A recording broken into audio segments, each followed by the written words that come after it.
My name is Sammy Bradar, Associate Group Editor for the National Provisioner. I'm here today with McCullough Kelly-Willis, founder of the Chicago Meat Collective. McCullough, thank you so much for joining me today. Yeah, thanks so much for having me. So just to kick off today's conversation, how did you first get involved with butchery? Great question. I have a sort of culinary background in my family. My dad went to culinary school when I was a kid, sort of later in life when he was in his late 30s. And we were living in New York City at the time. And he actually worked in a few kitchens and then ended up starting a restaurant of his own, which lasted for a few years. And then he had another one when I was in my teens. So I got to be sort of up close and personal with the restaurant industry. And I think food and cooking and family dinners were just a really important part of my life growing up and the way I connected with my dad and just sort of a big part of who I became as I grew older. But I went to a small liberal arts school. I didn't go to culinary school. I didn't do any formal butchery training.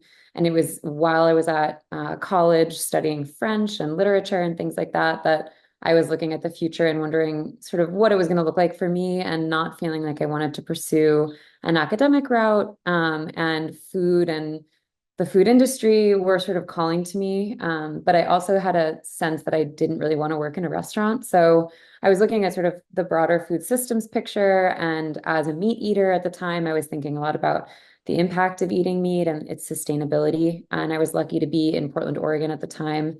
And I saw a listing for a class with the Portland Meat Collective, which is no longer offering classes, but was started, I think, in 2009. And I was out there in 2013 and I took a whole hog butchery class with Camus Davis as the instructor, and she had started the an original Portland Meat Collective. And it really just took off from there. I think having that hands-on experience and understanding a little bit more about how problematic part of the meat industry is in America, but also sort of getting to look behind the curtain and see that it could be better, that it could be different, that there are like older, more ethical ways of doing things really sparked something. And that's how I got interested in the craft. Definitely, that totally makes sense. And is that what led you to found the Chicago Meat Collective? It is, although that happened many years later.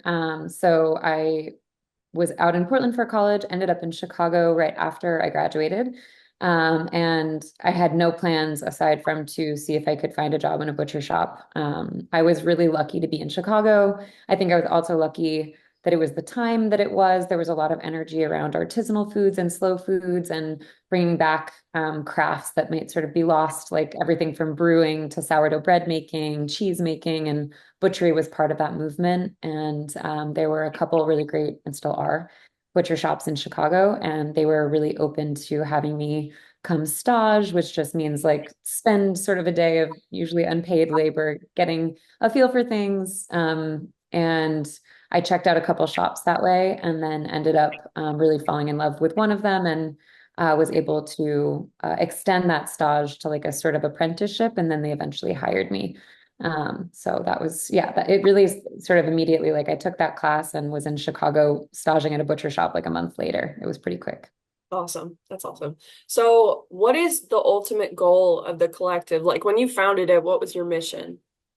Really great question. And one that I don't have a great answer for. I am much more a like, let's throw this at the wall and see if it sticks kind of person than someone who has like a very precise idea of where they're going. Yeah. I kind of like to live the process and just see where it takes me. But I did from that original class that I took with the Portland Meat Collective have a sense that I'd love to like really immerse myself in the craft of butchery so that one day I could teach it. So that was always in the back of my mind. And Chicago Meat Collective's primary purpose and drive is to be an educational resource. For us, for the most part, that means hands-on and in person. So most of the people that I work with are coming to Chicago or living in Chicago and working with us here. I would like to expand our reach through virtual means, like with video work and other online resources that a broader demographic and we can reach more people that way. So that's definitely on the horizon for us. But yeah, it's really about really our focus is not necessarily teaching the craft of butchery, although that is something that I'm passionate about.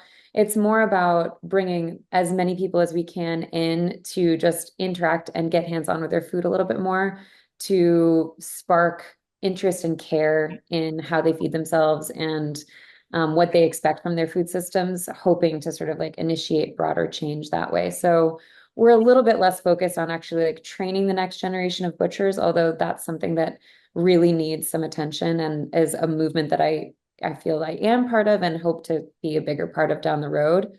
But I would say right now, Chicago Meat Collective's real like purpose is just to get more and more people to really grapple with where their food comes from, but also leave classes feeling more empowered to make better decisions. So I'm not just trying to be like, it's really scary out there and it's the meat industry is problematic and you can only make good decisions if you're buying the most expensive meat from the hardest to find farms, that's really not the message we're trying to push. It's really about the moment that students get to work with their meat hands-on that I think triggers this like, oh, this isn't so scary, it's not so remote. I can kind of like understand that meat just doesn't come in a styrofoam package. I can bridge the gap and I'm not afraid of that.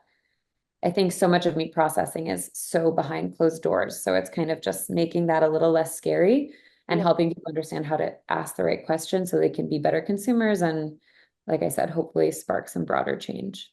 Yeah. So for somebody who maybe hasn't dealt with any sort of butchery before but's interested in it, what advice would you give to them just starting out? I think if they're interested in just learning more about the craft of butchery for fun, there's so much great things on YouTube. I think I would suggest trying to learn how to break down a chicken. Like YouTube University, it's such a, I think, empowering way to change the way you eat a really popular protein, because you can get a lot out of a whole bird that you're not getting out of parts, whether it's chicken breasts or drumsticks or boneless thighs, etc. It can help you sort of like hone your foundational knife skills. Um, if someone's looking to pursue butchery as a professional path, I think you really have to figure out where you are in the world, like who's supplying the meat in your grocery stores, what small butcher shops exist around you, who's supplying the meat to those butcher shops. Try to get a sense of your broader supply chain and then figure out where you might want to fit in. Um, so yeah, those would be the first two things I would suggest. Definitely. Thank you for that. And this is actually my last question for you, but we talked about this a little bit, but what future plans do you have for the collective? So for 2025, we are shifting our programming to some sort of bigger, more collaborative quarterly workshops. So in the past, we've offered things like whole hog butchery, 2 levels of sausage making, a chicken breakdown class, fish breakdown class. And it's all sort of been like just a few hours in an afternoon, and we offer them several times over the course of the year.